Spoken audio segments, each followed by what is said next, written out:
It's a joy to be here. I am so incredibly grateful that we get to do this more integrated practice together. And if you're just joining us for the first time tonight, we're beginning a new way of engaging in our teachings. We have this text, How to Practice. I hold it up, it might be still backwards to you, I think. By His Holiness, the 14th Dalai Lama. And this is essentially his commentary on the Four Noble Truths. And we're engaging in this text through a very traditional method of receiving a teaching, contemplating a teaching, meditating on a teaching. So we'll have teachings on Wednesday, and then throughout the week there is a guided practice every day, a guided meditation with our refuge, the four thoughts, meditation, and then a focus for that day based on the teaching that we're on. And that we bring this into our day all day long, throughout the day, that we reflect, that we, at the end of the evening, see what we've learned, that we dedicate, that we purify. So the Dharma teaching becomes a way of living and a way for us to bring these teachings into our consciousness throughout the day and gain some insight, real Vipassana practice. So I'm really excited about how it's begun. We just started last week, so if you're coming in fresh, no worries, you can jump right in. Excuse me just a moment. I have allergies, so I'm a little congested. I see who all's here. Wow, quite a few people. Good to see all of you. Now, just know that if you'd like to say something, there's a little button you can put your hand up or send a little chat message, question and answer. But if you would like, I can just click a button here and you can talk and we can just ask questions back and forth. I do want this to be a dialogue, a practice that we engage in together and that we share some of the things that we've learned. So having said that, I want to just check in and see if anyone would like to share any insight or anything from their practice this week, any success or anything that's come up. There's a lot of people, so I have to kind of scroll up and down. Don't be shy if you have something that came to life this week during the practice on watching the suffering of change.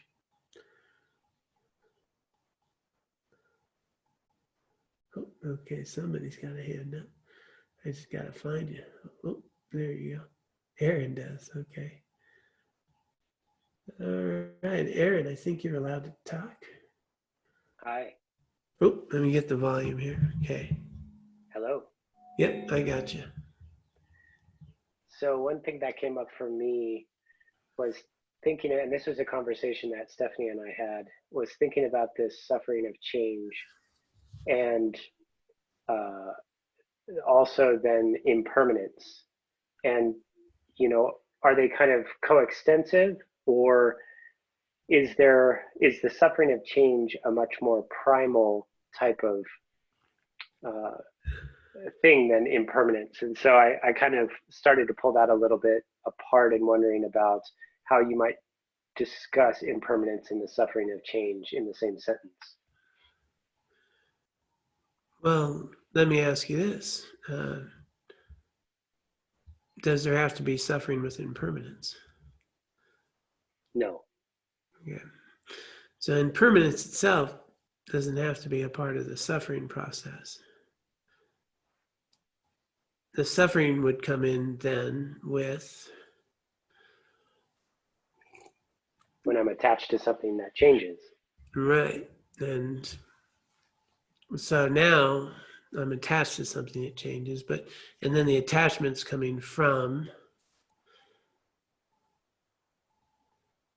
a misperception, right? And so that misperception, if we go back to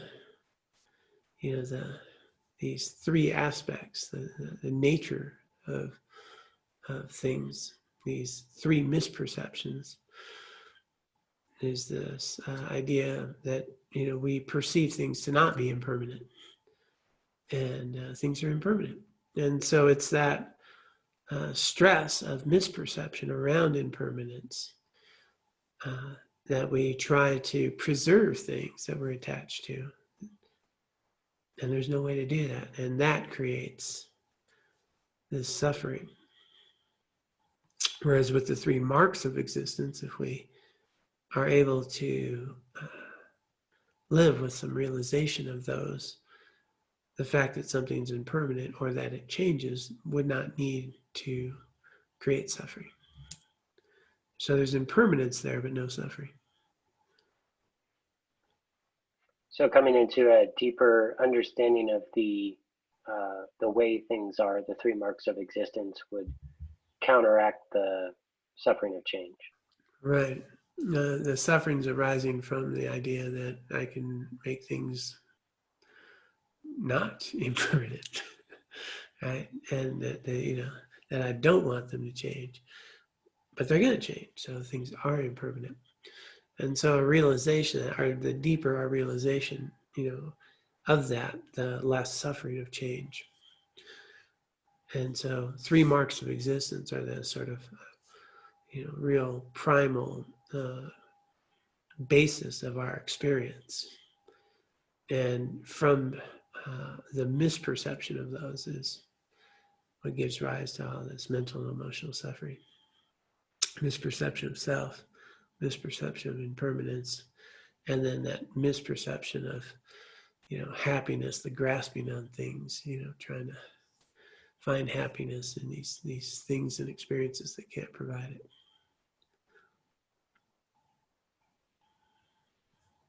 Okay, I think that adds clarity. Thank you. Thank you. Okay. And not trying to get you back out of the room, but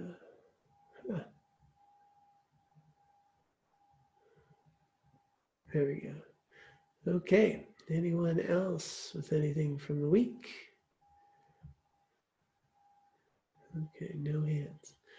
Okay, well, let's get into the text. We are marked it down. Have a bookmarker. They're very handy. So we were going through this first noble truth, the 3 types of suffering, and we focused in this week on the suffering of change. But let's start here. It's page 33 in the text. Suffering is like a disease we have all contracted. To find the cure, we must carefully identify the full scope of the disease: pain, change, and pervasive conditioning. These are the 3 types of suffering. First one level of suffering is out and out pain that we all recognize as such. Even animals want to overcome it. The physical and mental pains of daily life, like headaches, the anguish of separation, well, those fall in this category. So just the mental and emotional pain that we can all identify with. Second one, what we usually experience as pleasure is mostly a diminishment of pain. If good food or drink, for that example, were just pleasurable, if they had an inner nature of pleasure, then no matter how much we ate or drank, we'd feel greater and greater happiness in equal measure. Instead, if we partake excessively, we begin to suffer in our bodies and our minds. This indicates that these experiences of pleasure have an inner nature of pain. I like to tell the story of a family that buys a new television. Compared to the old one, it's really great. And everyone watches it for days on end. But eventually, they get tired of it. This indicates the original pleasure has the nature of pain.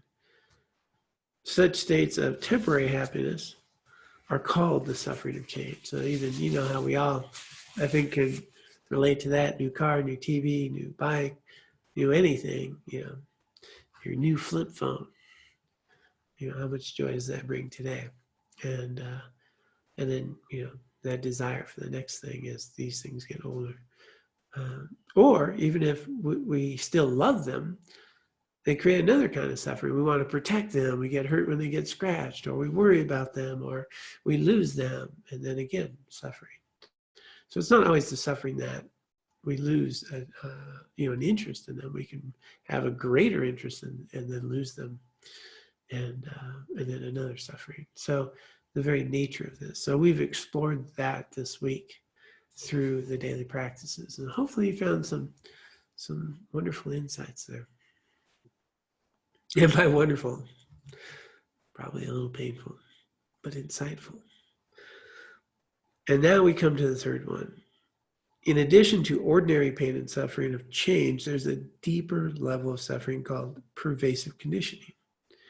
Mind and body operate under the influence of karma, tendencies created from previous actions, and of afflictive or counterproductive emotions such as lust and hatred. In ordinary life, we are born from and into pervasive influence of karma and afflictive emotions. Even neutral states of feeling are under the influence of causes and conditions beyond your control. You are stuck in a process susceptible to suffering. So even neutral states of feeling are under the influence of causes and conditions beyond our control. So what we're alluding to here is really our samsara.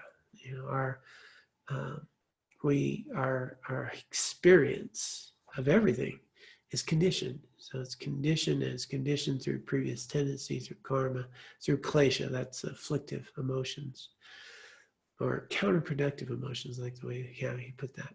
So we can look at this, and this is more subtle, but we can identify it pretty readily. We all have habits and tendencies that are kind of on autopilot that we do out of habit all the time. And we have certain ways of seeing people and things in a particular way. We're conditioned. We're always conditioned. And so this conditioning, from Buddhist perspective, we've come into even this life with it from previous life. And how I experience the world, how I experience this room, how I experience you, and whether I find this text meaningful or not, has a lot to do with my conditioning. So this is something we're under the influence of all the time, and you may recognize that it's not very easy to change, right? When we go to meditate, I'm going to sit here and have my mind clear and focus on breath. Then the mind's off onto something else. Haagen-Dazs came to mind at the moment. And I may be like, well, I am going to start a new life. I'm going to start doing this differently. And then my habit goes back. So we're going to notice that even though I wanted to have a positive attitude today, I got caught up in worry and fear. Even though I intended to, start maybe a new job in a particular way, I might wind up reverting to some old habits.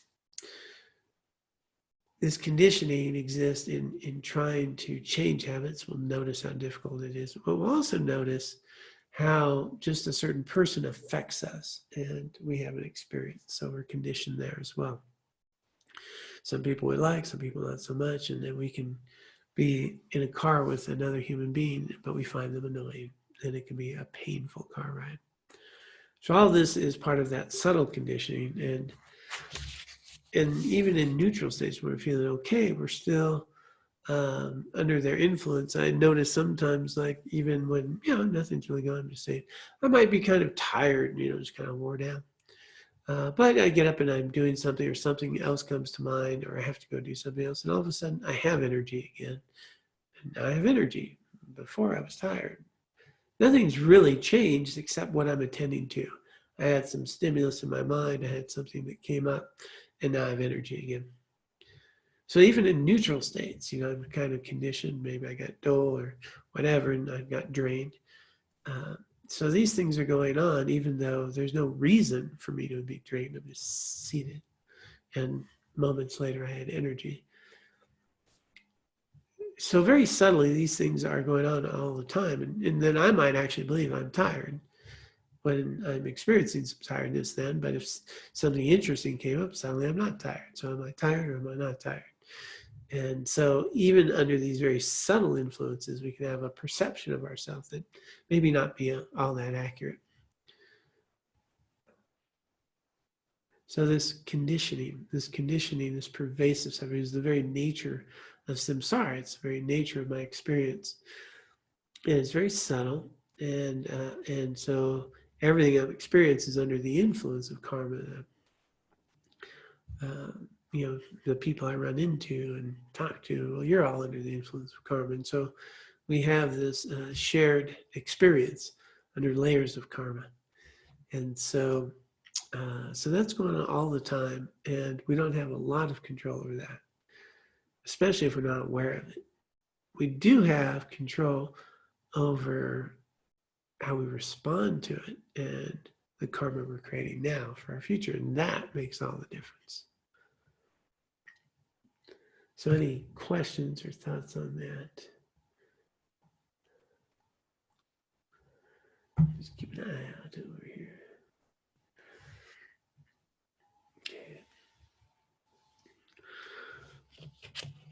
So the human condition. At the beginning of our life is birth, during which we suffer. At the end of our life is death, during which we also suffer. Between these two come aging and illness. It's not a happy thing so far, is it? No matter how wealthy you are or how physically fit you are, you will have to suffer through these circumstances. On top of this comes discontentment.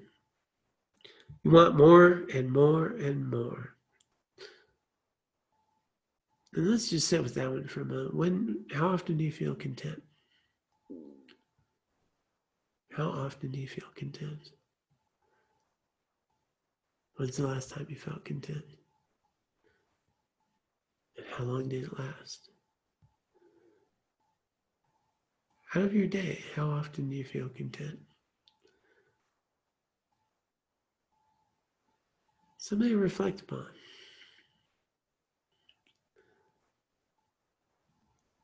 Sometimes we're not aware of how much discontent we have. But if we rephrase it, say, how much contentment do you have?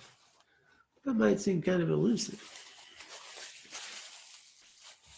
Might even say, I'm having a pretty good day. How content was I? I still in some constant state of seeking some interest or some distraction or engagement in something or doing something, and not just being content. How often are we content? We're not aware of it, but discontent arises. Constantly discontent, even in a moment, even in the position I'm sitting in, even if so-and-so calls me or so-and-so doesn't call me, things aren't done that I'd like to have done. Quite a bit of discontent. So it's not just wanting more and more and more, it's wanting things to be different or seeking for some distraction and so forth. This, in a sense, is real poverty. Always to be hungry, hungry, hungry, with no time to be satisfied. Others might not be rich, but contentment provides them with fewer worries, fewer enemies, fewer problems, and very good sleep. I find this next couple sentences amusing. This is Holiness talking. On more than one occasion, when I have visited very nice homes and rich communities, I've peeked inside the medicine chest in the bathroom and found some medications to provide energy for the day and others to induce sleep at night.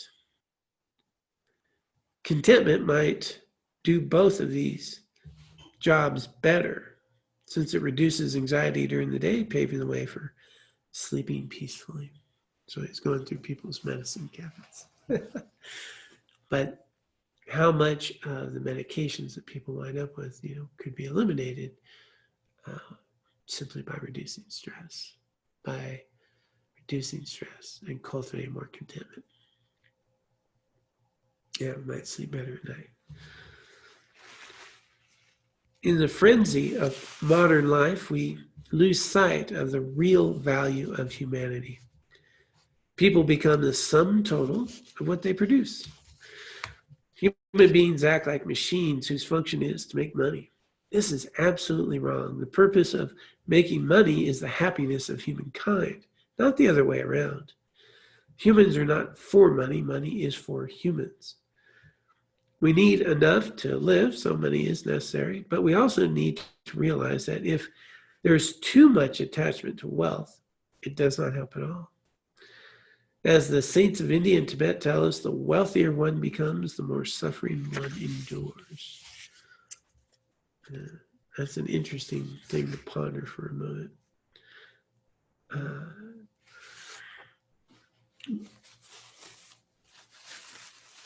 Intellectually, we may get that, right? The more financial resource I have, the more I suffer. That may not be what you're thinking at all, is it? And then there can be this thought that, well, if I have just enough, if I need to prepare for the future. And here we are at a time where a lot of people are concerned about any money, right? Don't have a job. And so where is this fine line between having our needs met and being happy versus having resources and not being happy and worrying about the next resources and the next resources and then all the things that we accumulate.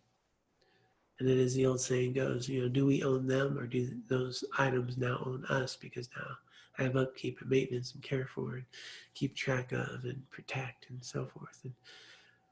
And when our life is so much simpler, maybe a nice simple home with simple objects in the kitchen, not a lot of fancy things, and I can cook a meal and be happy and engage with others without all that complexity of resources. Living in India in the monastery is very much like that, very simple. I only had electricity half a day when we had it. So you didn't need to worry too much about luxury like a refrigerator. And life was pretty good. There was time for practice. There was a lot of joy around you. And got the same meal every day. It was delicious. So this idea that, that we have more, that we'd be happy. And studies have shown that actually the more choice we have, the less happiness we have. And I guess we're always wondering, what if we pick the other thing? But when we have just one thing, the chow mein dish I used to get at the restaurant, the monastery, pretty happy with that.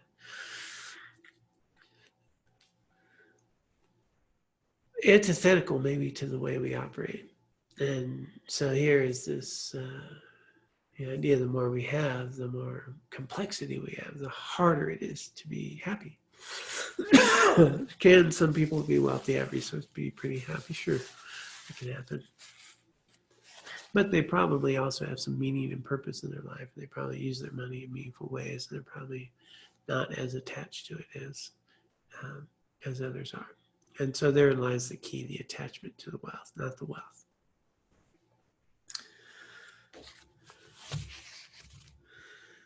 Even friends can bring suffering. Usually we feel that friends bring us more pleasure and happiness, but sometimes they bring more trouble.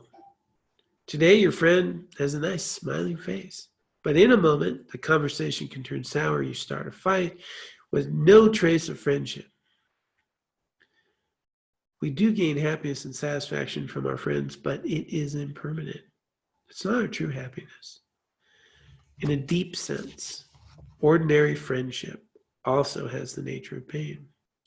So even our friendship has this nature, again, going back to what we were talking about, this impermanence, this unsatisfactoriness, this grasping that they're going to provide this happiness. And it just plays such a role here. And again, friends aren't the problem. It's the attachment and the misperception of the friends. Sometimes we don't want our friends to change, right? We don't want our partners to change. A lot of suffering there. Look at your own body. No matter how smooth your complexion and how fine your figure, I'm not sure exactly I get this next sentence. If you shed even one drop of blood, you are suddenly not so good looking. Yeah, not exactly getting that. Under the skin, there is raw flesh. So he's saying, look beyond the skin, look at smoothness. If you look beyond the skin, there's raw flesh. Look deeper and you'll find bone. Skeletons in a museum or a hospital make most of us uncomfortable. But we are all the same underneath. Some people may be quite fat, others thin, some handsome. Yet if I look at them with an x-ray machine, I will see a room full of skeletons with huge eye sockets, such is the real nature of our body. And this is an important reflection, because I think we can get very attached to how we look, and we can get very attached to how others look, and people we find appealing and so forth, and get very caught up in that. And so one of the practices, is to get beyond that over attachment to physical form, how we look, is to look beyond that, see everyone, skeletons, or, to see that underneath that is just flesh and pus and, what's underneath there. And then no matter how good we look at one time, this body's going to age, it's going to change. I'm certainly not as fit and healthy as I used to be. And then there's a lot of suffering that goes on with that. The skeleton analogy I find really kind of fun. When I was a monk, Geshe Gelsen, my teacher, as monks, we also, we're celibate. So we have to, be real clear about how we see women or other, whoever we're attracted to, if we're attracted to men too, whatever that attraction is, we have to work with that. And so there's lots of very skillful methods, but, one of the things that he had told me was, to just, just see everybody as skeletons, just see everybody as skeletons, look beyond the skin and see them as skeletons. This is coming from a incredible Tibetan Lama, and sage advice. You can see it. It's gonna, it'll pop up again and again. But there's a certain equanimity about that when we just see others as skeletons. It removes all the other stuff, and now we're just dealing with the nature of the being that we're with, and we're not distracted by outer appearances, whether we find them, attractive or not attractive, or funny, or this or that, or appearance, just, the bare essence of this being, and just seeing them as skeletons. So that was his advice to me. And so I did that for a while, and it was fun to come across this again. It's a very valuable practice, especially when we, have people that we struggle with, even people we don't like, as well as people we might like too much. Just, see them as skeletons. Really valuable practice. Consider, so he's gone through wealth, he's gone through friends, he's gone through our own body, gone through the bodies of others. And now back to our body even more. Consider the pleasure of eating.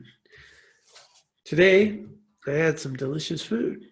When I ate it, it was beautiful. But as it passed through my stomach and intestines, it changed into something not so beautiful. When eating, we avoid noticing that this is what happens. Right? Really focus on the delicious entry points. And we take pleasure thinking, oh, now this is a very good meal. I'm really pleased. But that beautiful food gradually passes through my body and finally goes into the toilet in the form nobody regards as beautiful. This stuff that people regard as very dirty actually is made in the human body. In a way, making stool is a principal function of our bodies. There's a new look at our human form. That's what we do. We take in, we excrete. Eating, working, and making money are meaningless in themselves. However, even a small act of compassion grants meaning and purpose to our lives. So let's just pause there for a moment. So what are we doing with our lives? And that's what he's asking. Is that what we're doing? Eating, making money, and going to the bathroom? Is any of that meaningful?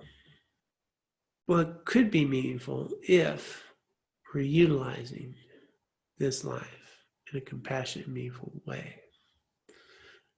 Otherwise, we're just this organ that, passes food through and grabs onto stuff and so forth.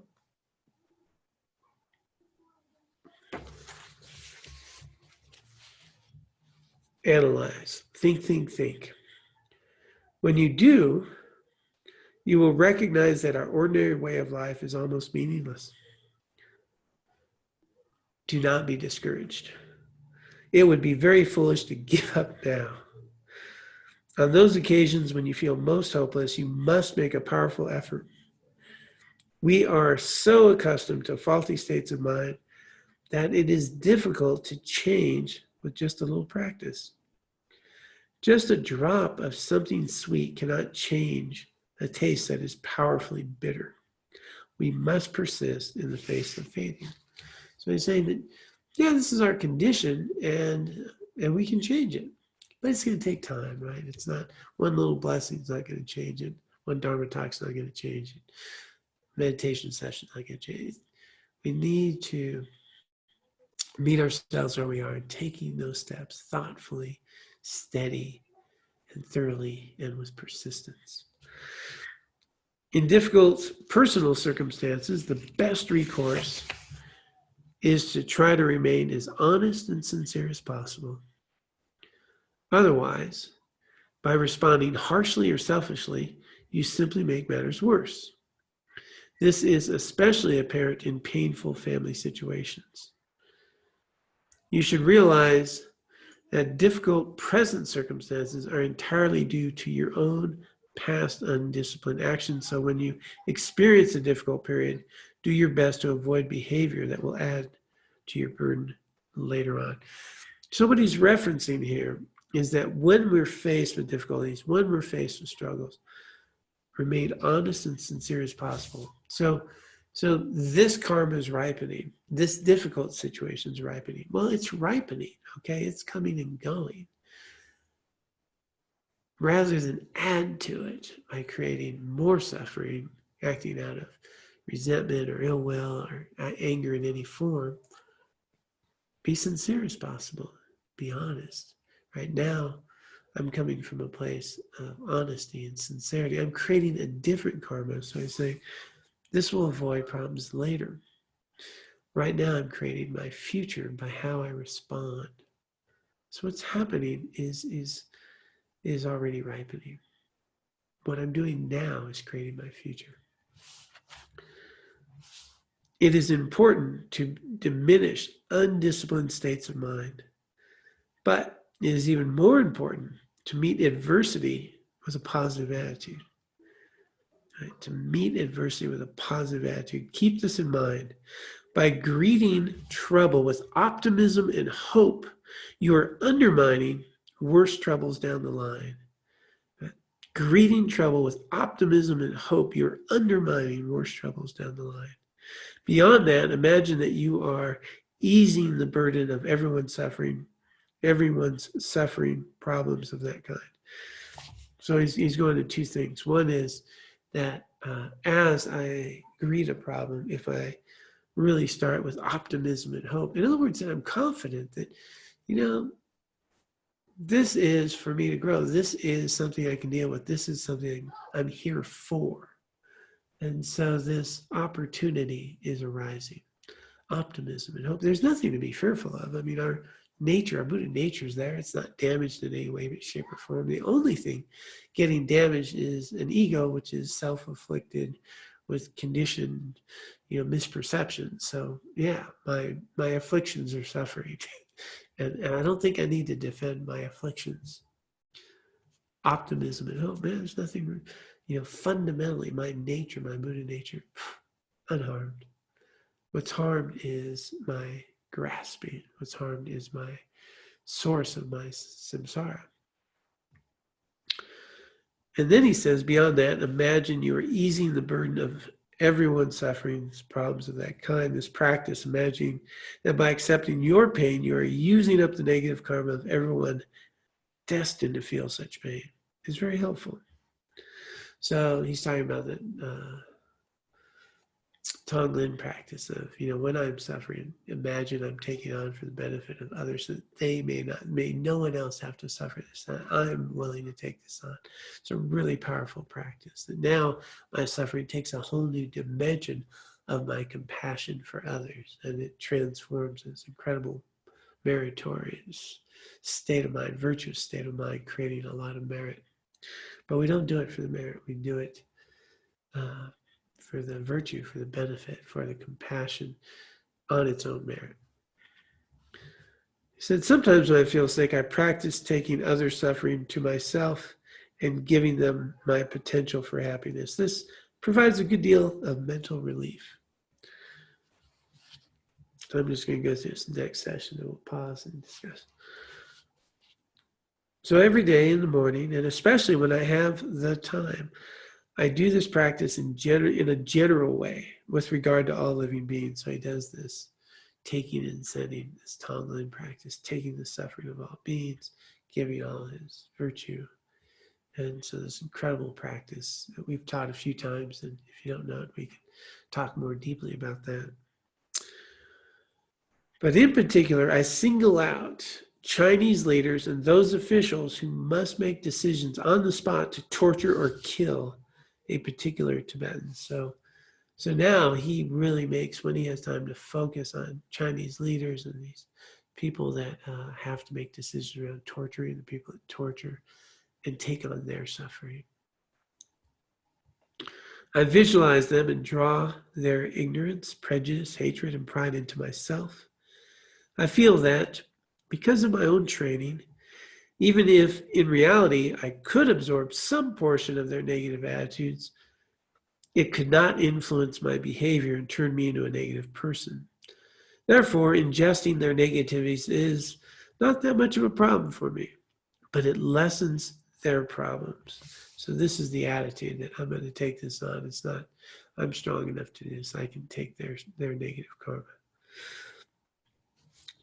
I do this with such strong feeling that if later in the day in my office, I hear of their atrocities, although one part of my mind gets a little irritated and angry, the main part is still under the influence of the morning practice. The intensity of the hatred is reduced to the point where it's groundless. Whether this meditation really helps those officials or not, it gives me peace of mind. Then I can be more effective. The benefit is immense. And under no circumstances should you lose hope. Hopelessness is the real cause of failure. Remember, you can overcome any problem. Be calm, even when the external environment is confused or complicated. Just know that your nature is okay. It will have little effect on if your mind is at peace. So even when external environment is confused or complicated, we're peaceful, we're calm. It'll have little effect if our mind is at peace. On the other hand, if your mind gives way to anger, then even when the world is peaceful and comfortable, peace of mind will elude you.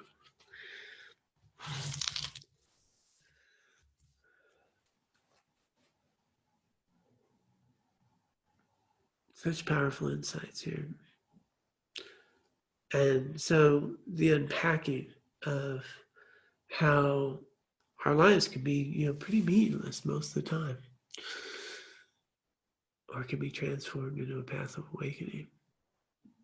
That I can begin this journey of recognizing my Buddha nature, of starting to see how my misperceptions grab on to things and people and food and clothing and my looks and my friends and wealth, and that I can be so preoccupied with that I don't recognize the real treasure of this life, the real essence that we have this opportunity to discover. And so rather than spending time cultivating contentment, I'm cultivating discontent. And so this is going to be this realization, hopefully, that we get, because if we don't get the realization, it's hard to change. If what we perceive as pleasure and happiness is really pleasure and happiness in our minds, right? Does it really exist, or does it create our suffering? I mean, this takes more than a discussion. It takes more than, oh yeah, that makes sense. There needs to be a profound shift in my realization of how I'm creating my own suffering, and how so much of my worldly activity is actually creating my prison cell instead of using the key that unlocks the door to freedom. It's much simpler, much harder to do though. So I want to pause there. Just I'm looking over, see if anyone, looks like we have a hand, possibly my friend Carlos. Let me unmute you. All right, Carlos, if you unmute your microphone, you'll be good to ask a question. Are we good, John? Can you hear me? We are. Good to hear you. Hello, how are you? Greetings, Sangha. Going back to when you were talking about the passage of leaning into optimism and having a positive attitude when things arise that are negative. For example, if fear and uncertainty and doubt arise, and I say, you know what, I'm not going to dwell with these very strong emotions. I'm going to lean now over to optimism and be positive about the situation. Isn't there times where we can kind of lean into fear, uncertainty, and doubt to learn the lesson there? Not necessarily be in a reactive mode, but be in a responding to these very real emotions, and staying there a little bit longer before we activate the sense of optimism and having a positive attitude. It feels like it was like I'm dropping something, and when I think I was reading some of Pema Chodron, and she says this is where that sense of groundlessness arises, and this is where I think truth arises as well, in staying with that sense of groundlessness versus saying, no, I need some footing with optimism and positiveness. So I'm not sure if I'm kind of communicating the question correctly, or I think I've got it, but let me posit you this question. Yeah. Don't you need optimism to be able to stay in fear? Yes. There it is. That, yes, I'm feeling fear, I'm experiencing this, but it's with this hopefulness that I am going to stay there a little longer and walk through it. I'm going to be there with it, and coming from a state of optimism and hopefulness, I'm capable of experiencing that fear. Yes. Which becomes fearlessness, which is not the absence of fear. It's an acknowledgement of it, but not succumbing to it. Good. Thank you. Thank you very much, John. Yeah, you're welcome. It's so good to hear your voice. Good to have you here. Thank you, John. Okay, we have a chat question, it looks like.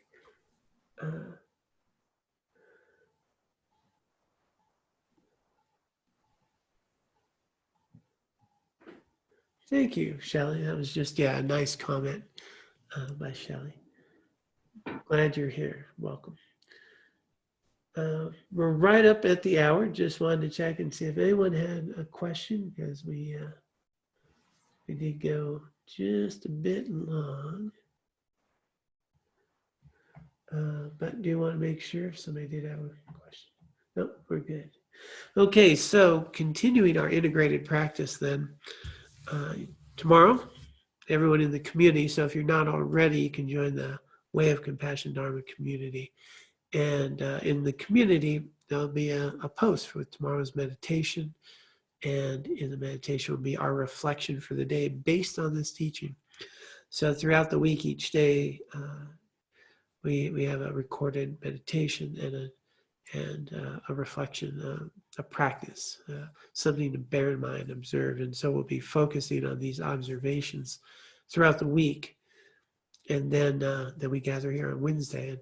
And so this way we're receiving the teaching, first wisdom. Second one is contemplating. So I invite you to get this text, read about this, think about these things.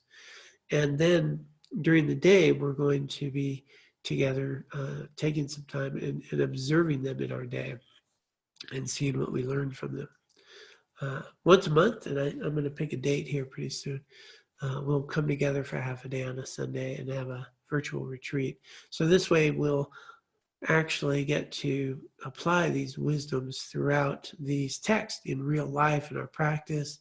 And it's not just a teaching on a Wednesday, it's an ongoing way of engaging with these teachings throughout our day. And so that's there every day. And then you can also share in the community back and forth anything that you're discovering or questions and so forth. So throughout the week, we continue this practice. So I'm really excited that we get to do this. And let's now go ahead and dedicate. So we've spent our time together with the precious words of His Holiness the 14th Dalai Lama, and this really practical approach to how to engage in the path of awakening. Really excited that we get to use this text. And now we have an opportunity to dedicate the vast amount of merit and wisdom that's been accumulated here through His wisdom and His teachings in this text, and all this knowledge and how it's filtered out to us and how we'll filter it out to others. So let us dedicate this merit. Let us dedicate this merit and wisdom that we've accumulated here today and throughout our lifetimes. Let's dedicate it for the benefit of all sentient beings. May all sentient beings be free of suffering and find their liberation. And may we also be able to use the merit and wisdom accumulated here today and throughout our lifetimes to purify our own minds, to help us recognize our Buddha nature, to recognize our strengths, our abilities to engage in this path, to know that we are capable. May we also dedicate the merit and wisdom accumulated here today and through our lifetimes for the long life of all spiritual teachers of all spiritual traditions who are authentically teaching the path of no more suffering. May they live long, may their teachings flourish, may their students grow in number.